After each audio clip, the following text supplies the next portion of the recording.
In this last lesson in this mentor training series, we just want to give you some real practical tips. And after this, you can continue to look at the other resources in our group and mentoring library, and you can learn more about this, and there's more tips. But I want to just give you 5 real simple tips, because if you're sort of in this place where, okay, I've filled out my lists and I'm thinking and praying about who I can help and who I can engage, I just want to remind you these 5 simple things that will help you to be a great mentor. Here's the first thing.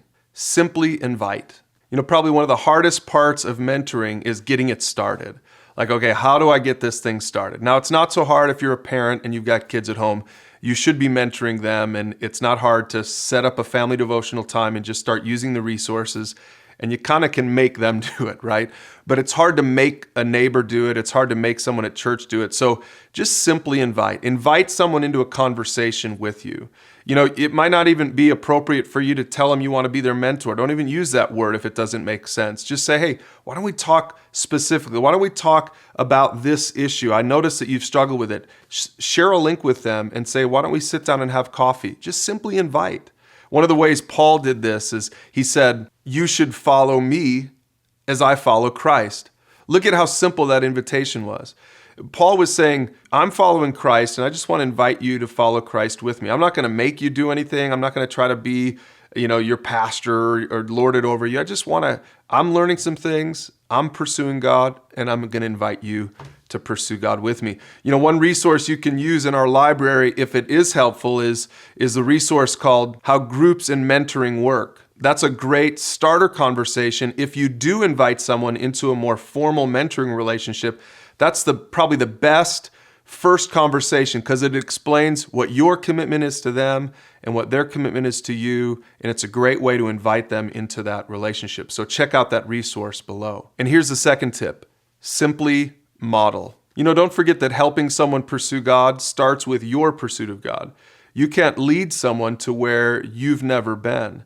So more than a teacher, you're a model. You're saying, listen, I'm following Christ. I don't know it all. You're not a Bible answer man. I hope you'll be encouraged to hear that.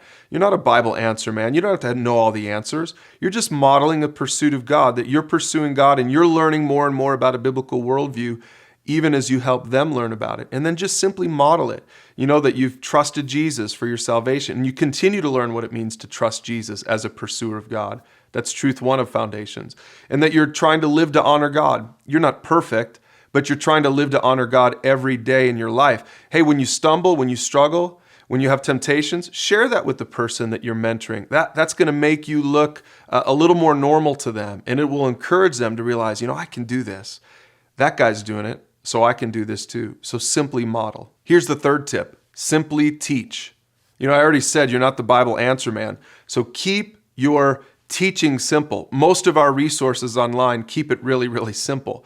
We're not trying to dig into these great depths of biblical theology. I mean, there's some stuff in there on that if that really floats your boat.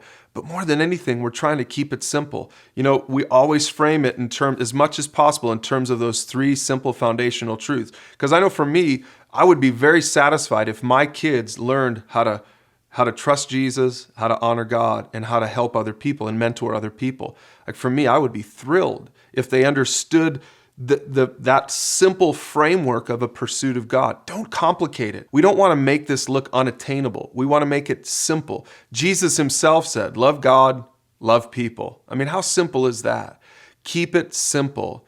Don't feel like you have to be that Bible answer man. Just simply show people what a real, authentic, everyday pursuit of God looks like. Here's the 4th tip. Simply listen. Don't forget that when you're mentoring somebody, when you're going through one of our resources and you've both watched the video and you've got the article and the discussion questions there, and when you finally get together to talk about it and process it together, you as the mentor shouldn't be doing most of the talking. In fact, the better you get at mentoring, the less you'll have to talk, because those resources do a lot of the work for you. If that person is looking at that video and watching it, and he comes and knows that you're not going to do all the talking, then that person you're mentoring is going to have to process out loud. Question number 1, check it out, in all of our discussion questions, in all of our resources, is always this: watch the video together, or invite someone to set up the conversation by summarizing it. I encourage you, don't always just watch the video together. Invite the person you're mentoring. Hey, when we get together, I want you to explain this to me in your own words. You'll see that will really revolutionize your mentoring time together, and it'll force that person to begin to own it and to not just be a consumer and a taker and a learner, but really to get in the game and participate with you. And that person will really begin to grow if you use that methodology. And here's the fifth tip: simply trust. Trust that God cares about the person you're mentoring even more than you do. You can only do your part. Your part is to speak the truth in love. Their part, they have to do their part. Their part is to come prepared and be responsive to God's truth and really want to participate in this. And then God's part is to make that seed of truth and faith grow in them.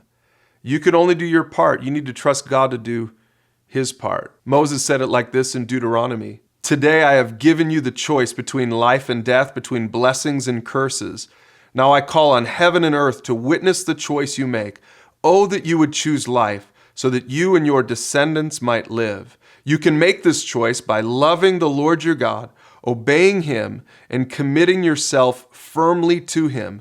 This is the key to your life." Use our resources online to keep your mentoring simple. And if you use these 5 simple tips, it really can lead to a full, happy, satisfied life for everyone involved, not just for the person you're helping, but even for you, because we do grow by helping others. Now, use the resources below to talk about this last lesson in our mentor training series, and then continue to go on and learn more about mentoring. Even as you start doing it, continue to learn about what it is and get better at doing it, and go out and help someone pursue God.